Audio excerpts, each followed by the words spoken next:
Hey guys, this is Al, and I want to show you this car I bought. It's a 2005 Mercedes-Benz S55 AMG. I bought this car at a salvage auction, and it'd been hit by hail. It's, you know, still hit by hail right now. I haven't done anything to fix it. But it's not a bad car. I mean, I drove it back from the auction, and it drove great. You know, the battery was dead on it when I first picked it up, and the tire on the driver's side front was blown out. I'm not sure why, but maybe because it was you know, picked up by the wrecker service or something like that. But in any case,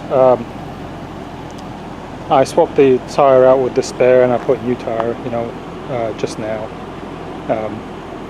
So it's got the original wheel back on. It's also got a little bit of damage on the rear wheel arch. It's quite a bit of damage, really, but and you know, the door is also damaged here. You can see it was sideswiped, and you know, the mirrors smashed to pieces. But aside from that, I mean, the inside's really nice, and you know, I figured that I'm going to have to be doing some body work anyway to fix the hail, so it's just more crap to deal with. So, you know, I've had a couple of people look at it.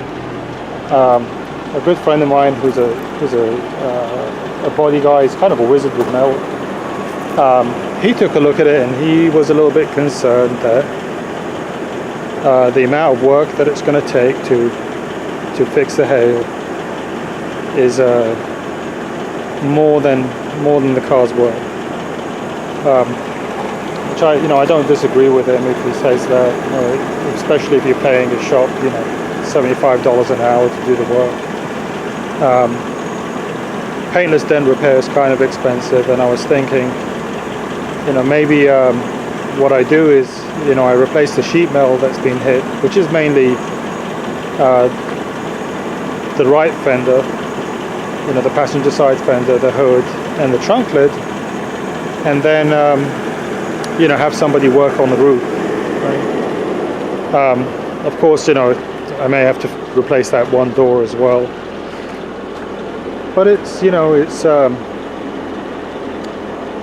I figured that, you know, one thing I could try is I could try my own hand on paintless dent repair before I do anything like that. So I bought a kit, and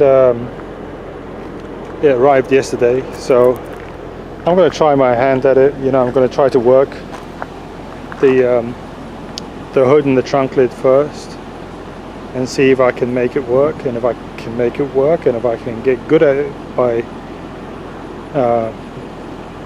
fixing the dings on the hood and the trunk lid, then I'll take my chances and try to fix the roof. The worst case scenario, I can pay a professional to do it.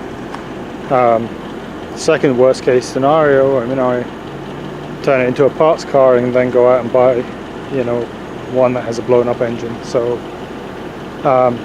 the only other problem that I've had is that the AC isn't working, and I thought originally that it was low on Freon. It turns out it has plenty of Freon. I went through the reset procedure, you know,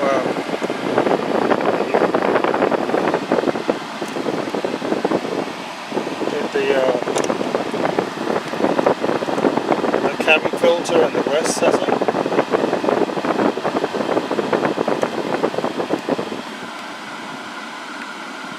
And I no longer see an error, but the AC compressor still isn't engaging, so I'm not sure exactly what's going on there. If anyone has an idea, I'd be very interested in hearing it. I did put gauges on the high and low side, and it was measuring out around 125 psi, you know, on both sides. So I knew that it had plenty of Freon in it, and I also knew that there was nothing happening at the compressor side. It wasn't pumping, so it wasn't engaging. This isn't a clutch compressor, it's I think what they call a variable displacement compressor,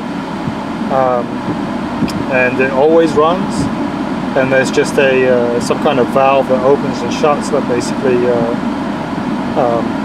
tells it, you know, when to work, but it doesn't seem to be working.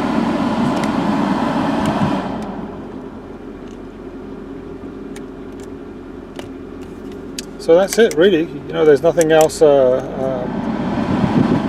I have to say. So get back to me, enjoy the video, and if I get working on this one, you'll see updates. Thank you very much.